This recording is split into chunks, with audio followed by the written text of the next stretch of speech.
Paano yun? Putuloy mo. Ipad ka na lang, babe. Ganun lang.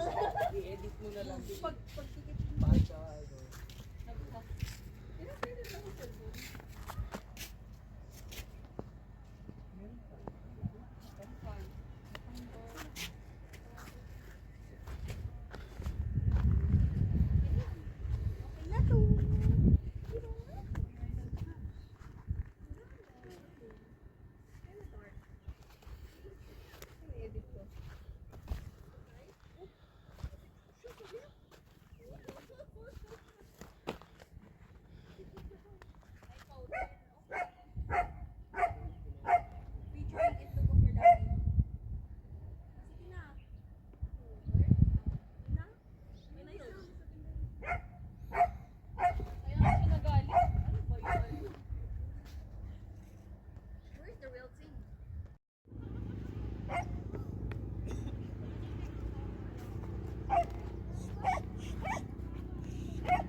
Ako na. Wait, Charles. Wait.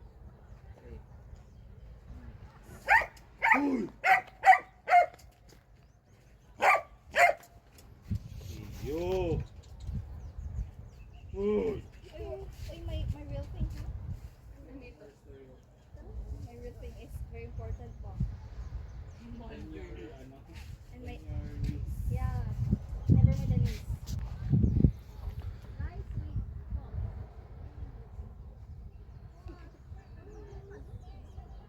Wait lang.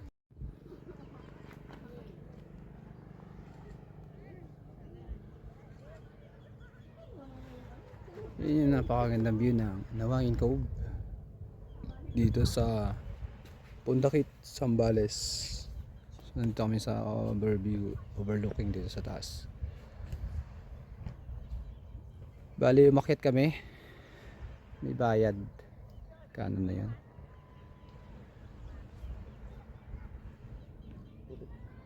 360, dalawa na yun, so bali 180.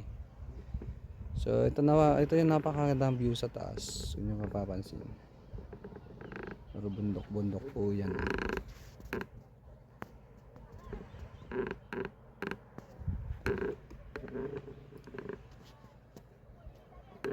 So makikita nyo napakaganda ng overlooking dito sa taas.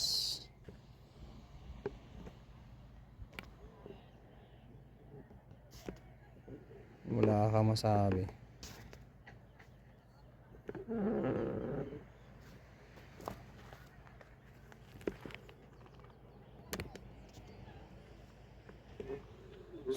So ito ang view namin dito.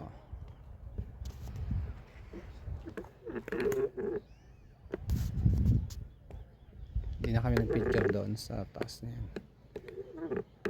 Ito yung pinagpapicturean pa na isa. Yan. Pero ito kasi ang gusto ko makuhanan. Yan talaga kasi ang gusto ko makuhanan. Napakaganda.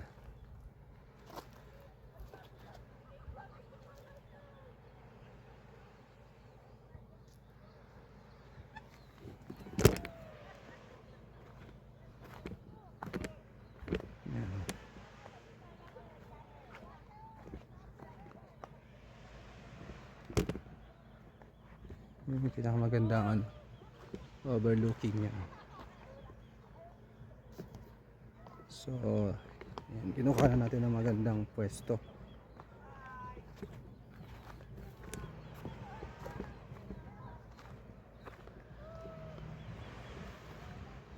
Yan. Dito kami sa tuktok ng bundok.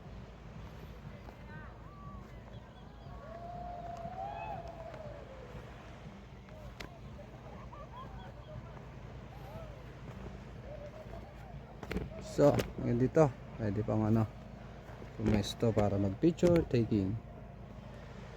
Yan.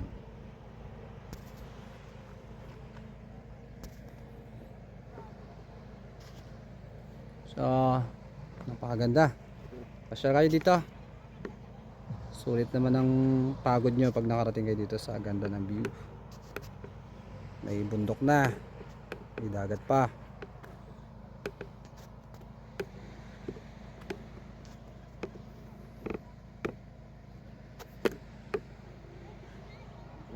Ayan, tataas ang mga bundok ko.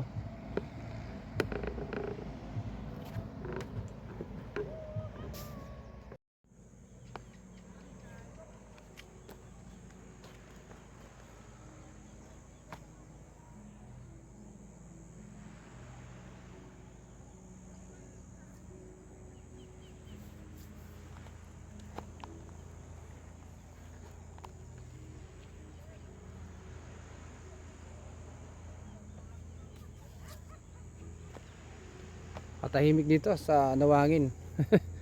Walang signal. Ay talaga naman, para ka na disconnect. At sa outside world talagang dito ka lang.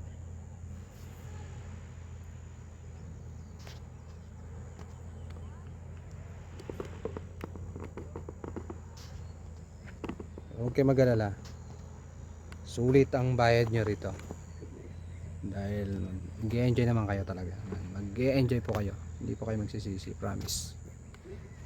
So worth it yung pagod tsaka yung ibabayad yung pagpunta rito.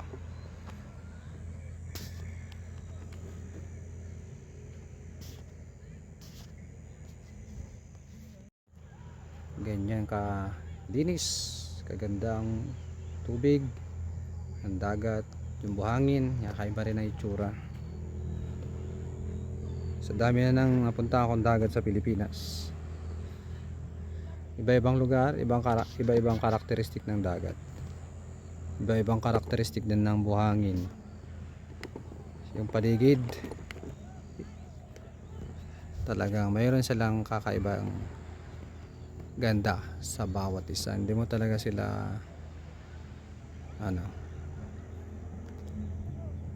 may pagkakaila, mayroon silang kanya-kanyang kagandahan.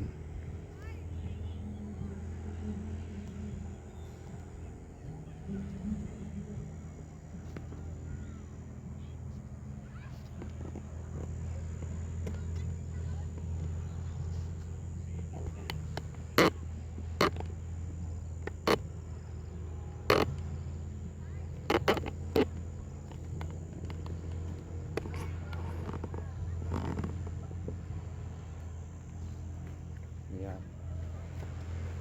Pakaganda talaga.